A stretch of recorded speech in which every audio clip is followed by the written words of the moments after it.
Welcome to Event Setup, an Alexio short course. In this course, we look at important setup-related tasks for events. I'm on the Common Tasks menu in the Events area, and our focus is on editing rooms, locations, serving positions, and resources. Let's first talk about rooms and locations. Rooms and locations can be easily confused. Let's draw a very clear distinction between rooms and locations. Rooms are your on-site areas. Now, I know some churches don't meet in traditional spaces, so you may meet in an elementary school or a movie theater, but think of your rooms and locations as your main and regular meeting space, and it could be that you have multiple main and regular meeting spaces if you have campuses. So again, rooms are really room plus campus and are considered to be quote-unquote on-site. Locations are off-site. So do not get the two confused. Don't think of your main location as a location in the Alexio terminology sense. Locations by default are off-site locations, the city park, the city rec center. An important nuance to the Alexio database that may actually drive you to not even use external locations as a definition of a place where an event could happen. And that comes into the world of requiring approval. Rooms and their associated campus, rooms can be set to require approval. And what will happen is an email will be sent to the person who needs to make the approval. Locations do not behave that way. You can associate an email address with a location, so maybe the city manager, the park director. But what won't happen, if you say that your event is taking place at a location, what won't happen is an automatic email will not be sent to that person. For that reason, some people choose to set up a campus, quote unquote, that is an off-site location, like the city park. Room and location setup can be accessed while you're editing an event, but it's also available in the Common Tasks area. If I select Edit Rooms, and I create a new room, then I associate that room with a campus. I can also restrict that room in a couple of different ways. One would simply be by capacity. When you engage a room capacity, that will be reflected when you use the check-in software. And if you've set the room capacity to be 50, when the 51st person tries to check into that room, they won't be allowed. It will indicate that that room is completely booked. A second restriction that you can place on a room would be to allow it to be double booked. Perhaps that's not a restriction as much as it is a way to make your schedule be slightly more flexible. Now, double booking doesn't seem like it would make sense, but keep in mind that when you build an event in the Alexio Event Wizard, you can build in buffer time. So you can say that the event actually ends at 7, but we're allowing for until 7:30 the ability to tear down the room. Well, you may want to allow double booking if it's a very popular room where you're overlapping the teardown of one event and the setup of another. So when we say double booking, don't think of it as hours where the two events would be taking place at the same time, although that may come up in some cases. Think of it as slight overlaps. So don't immediately discount the concept of double booking.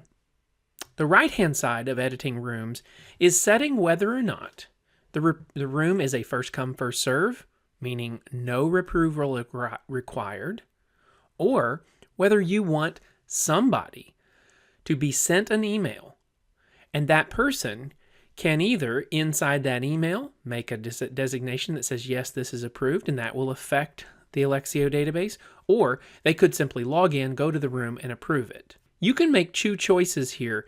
You can have it be anyone on a particular ministry team. If you select the drop-down list here, these are all of your ministry teams that you've set up, and we talk about that in another course. Or you can just select individuals. So if I say that a particular person is the approver of this room, I'll have Clarissa Abbey be that person, she would get an email when I use, or at least ask to use, M1200. Finally, in terms of email, you could also just send a notification. Clarissa Abbey may be the only person who can approve it, but we want to let maybe somebody else know that that has been requested. And keep in mind, that person will get an email when it's requested and also when it's approved. The key reason why I'm suggesting you may choose even for your off-site locations to be actually rooms with a specialized type of campus location is because of this approval that is allowed here.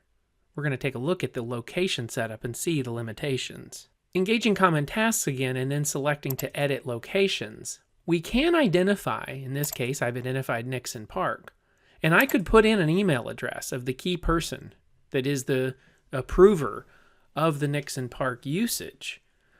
What it will not do is the system will not automatically email that person. Let's now turn our attention to something that has some similarities to rooms in that they can be approved or not, meaning required approval or not, and that would be resources. You define a resource in the same way we looked at with rooms.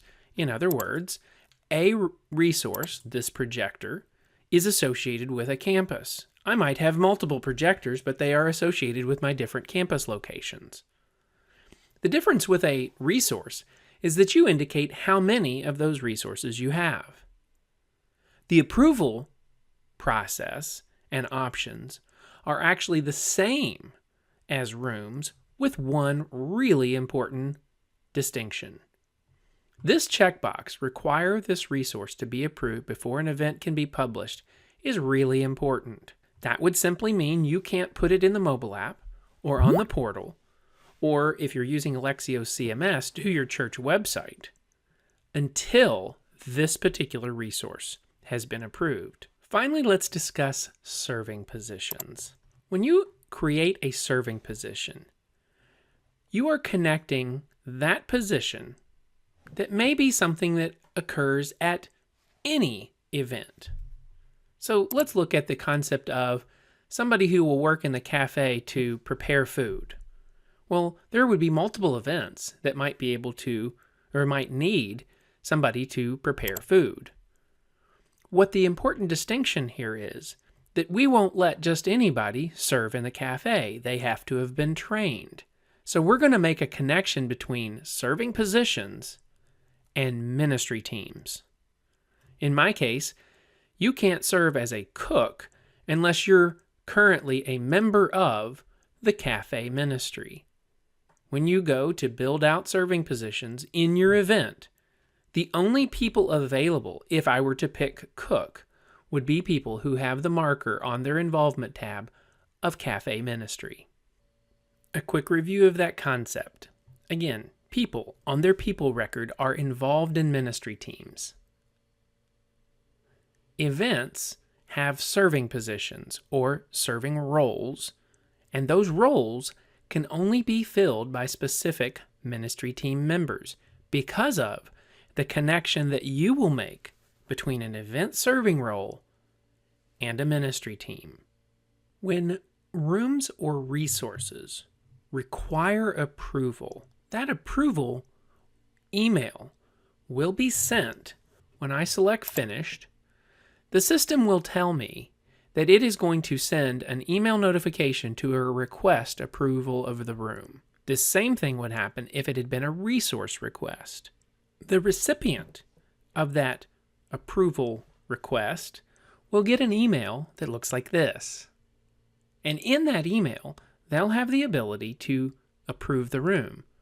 Alternately, that same person who has the authority to approve the room can simply log into the event, navigate to the Where tab, and simply approve the room. When multiple requests come in for the same room or resource that are restricted by having approval required, a hierarchical system comes into play. The first request comes in and is sent and waiting approval. The person still has not gone in and either responded to the email or gone into the event itself to approve it.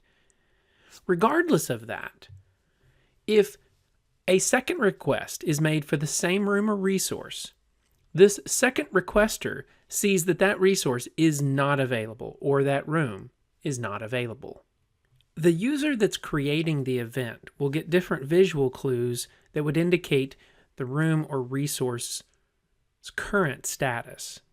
In this case, M-003 is being used at the time of my event, but if I hover over, it tells me that it is a room that can be double booked. Unlike M601, it is being used and it is not eligible for double booking. I cannot use that room. With resources, the visibility is more of a mathematical calculation. If I would like to use tables, the church actually has 20 total tables, but currently 5 of them are being used. If I hover over, it indicates what is using that particular resource. Well, that's it. That is our discussion of the setup for events. Thanks for watching this Alexio short.